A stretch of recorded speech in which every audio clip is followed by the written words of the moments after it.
Assalamualaikum warahmatullahi wabarakatuh. Salam olahraga pemirsa yang ada di seluruh tanah air. Berjumpa kembali dengan saya Jelo Custen dalam bincang sepak bola yang selalu akan mengkritik PSSI dalam perjalanan ke depan ya. Ini masih Desember dan 1 bulan lagi kita akan menuju 2026. Namun juga di akhir Desember ini ataupun di jelang 2026 masih ada pertandingan yang akan dimainkan oleh U22 di SEA Games. Jadi tanggal 5 nanti ada Singapura, kemudian lawan Filipina dan Myanmar. Apakah peluang Indra Safri ini juga bisa membuat ya sedikit rasa bangga supporter kepada timnas, karena memang banyak animo masyarakat tentang timnas senior itu turun. Nah, apakah Indra Safri mampu di sini ya? Namun sebelumnya berikan like dan subscribe pada channel ini untuk mendukung kita menuju 100.000 subscribers. Setelah Anda melakukan like dan subscribe, tentu saja Anda selalu akan terhubung dengan konten-konten kita. Nah, jangan lupa juga berikan kritikan dan saran untuk PSSI dan juga Erick Thohir.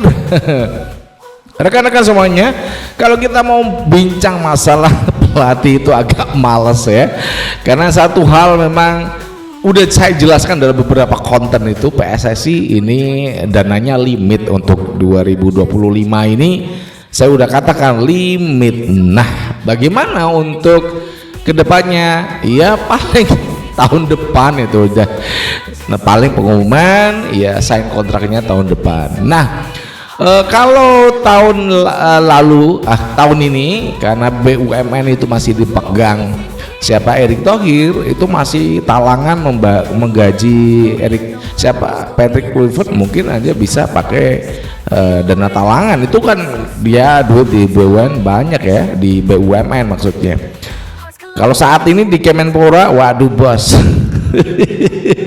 dana untuk pelatihan itu waduh terbatas. Nah, bagaimana nasib juga seorang Indra Safri, pelatih yang mengusung 3-4-3? Ya, jadi saya sebenarnya nggak terlalu suka ya dengan Indra Safri, karena di berbagai level yang saya tonton begitu cenderung monoton mainnya. Jadi kalau bagi saya yang suka bagaimana pelatih itu menyajikan permainan yang atraktif, meskipun Sintayong itu menaruh pemain itu 5 di belakang, namun dia bisa atraktif. Itu yang membedakan dengan pelatih-pelatih lokal ya, kayak siapa Coach Nova ya. Ini juga masih perlu belajar bagaimana filosofinya itu dimatengin gitu ya.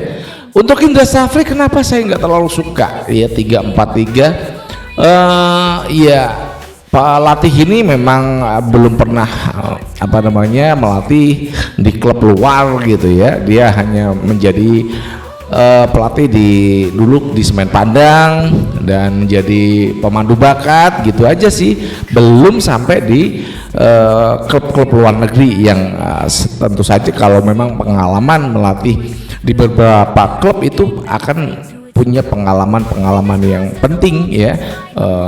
Akhirnya dia punya banyak strategi, nah gitu ya. Nah, kalau bagaimana peluang timnas Indonesia ya nanti saat menghadapi Singapura U23, kemudian menghadapi Filipina U23 dan Myanmar U23, saya harapkan ya bisa menang semuanya lah. Kalau nggak menang ya nggak masalah ya Indra Safri.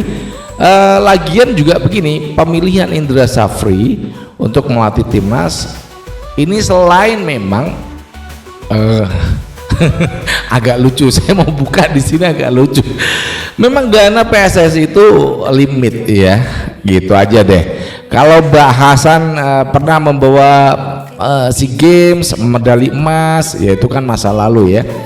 Nah ini Indra Safri sebenarnya ditargetkan sama Pak Sumarji untuk meraih emas ya, namun dibantah langsung oleh Erick Thohir medali merah, perak gitu, udah nggak perlu ditargetin. Nah ini lucu ya Erick Thohir. Ya oke deh. Kalau masalah apapun yang dihasilkan Indra Safri, saya rasa nggak juga nggak menentukan ya, karena ini memang pertandingan bukan timnas senior. Jadi yang saya heran adalah bagaimana Ivar Jenner ditarik, kemudian Mark, kemudian siapa lagi ya, Mauro Zylstra. Ini kan mereka bergabung dengan klub profesional. Ini apakah Marcelino Ferdinand ya? Ini kasihan loh sebenarnya. Ngapain juga sih Indra Safri memanggil pemain yang mereka itu berkompetisi di liga profesional, ada di Eredivisie, kemudian Slovakia, ya dua liga ini ya yang kebanyakan Mauro Zylstra, Ivar Jenner, Dion Mack, dan Slovakia Marcelino Ferdinand. Harusnya ditahan aja, nggak usah mengundang pemain-pemain yang memang dia bermain sebagai profesional, karena itu bukan jadwalnya FIFA. Itu juga buat saya sih agak lucu juga ya Indra Safri ketika dia memaksakan untuk memanggil pemain-pemain yang udah saya sebutkan tadi dari statusnya yang memang pemain profesional, bukan jadwal FIFA. Dan ya kasihan juga kalau nanti pemain-pemain tersebut malah nggak dimainkan di klubnya masing-masing gitu ya. Oke deh, terkait dengan apa yang sudah dilakukan Indra Safri kemarin sama Mali kalah 0-3, kemudian akhirnya imbang sama Mali, itu jadi uji coba yang cukup menyakitkan di di pertandingan pertama kita kalah telak dengan Mali, meskipun di pertandingan kedua kita imbang, tapi secara kualitas saya rasa Mali memang jauh di atas timnas U22 sekarang ini. Ini udah kelihatan lah gitu ya, bagaimana kelasnya kita dengan Mali udah jauh. Apalagi nanti di Asian Games itu kita akan menghadapi Singapura ya, kemudian juga Filipina, Myanmar, yang nampaknya ketiga negara ini juga mengikuti langkah-langkah yang dilakukan timnas Indonesia PSSI. Mereka banyak mendiasporakan ya pemain-pemainnya, memang punya keturunan baik itu di Myanmar, Filipina, dan juga Singapura. Apakah nanti juga akan muncul pemain-pemain diaspora mereka kan gitu ya? Itu yang menjadi yang unik nanti di Asian Games. Dan juga apakah kesempatan Indra Safri ini bisa kembali diulangi setelah beberapa tahun yang lalu udah pernah memenangkan medali emas di SEA Games, Asian Games. Apakah ini bisa dilakoni lagi kan gitu dengan memanggil pemain-pemain yang udah profesional? Itu kan lucu juga ya, kasihan lah nasibnya nanti bagaimana kalau memang Marcelino Ferdinand, Dion Mack, kemudian Mauro Zylstra, dan juga Ivar Jenner itu dipanggil ya. Elkan Bagot aja dulu nggak berani karena dia adalah pemain profesional, nggak berani meninggalkan klubnya sehingga bersih tegang dengan STY. Nah itu juga bagian dari rasa pemain itu juga harus menghormati klub ya, meskipun negara kalau bukan jadwal FIFA ya boleh berhak untuk menolak gitu. Apakah nanti dengan pemanggilan Indra Safri itu ketika mereka yang dipanggil bisa bergabung, bisa menampilkan pemain yang itu bisa menampilkan pemain yang apik, permainan yang cantik, kita juga nggak tahu. Karena satu hal, Indra Safri yang udah saya katakan ya, saya tidak terlalu suka dengan apa yang selalu ditampilkan Indra Safri, monoton.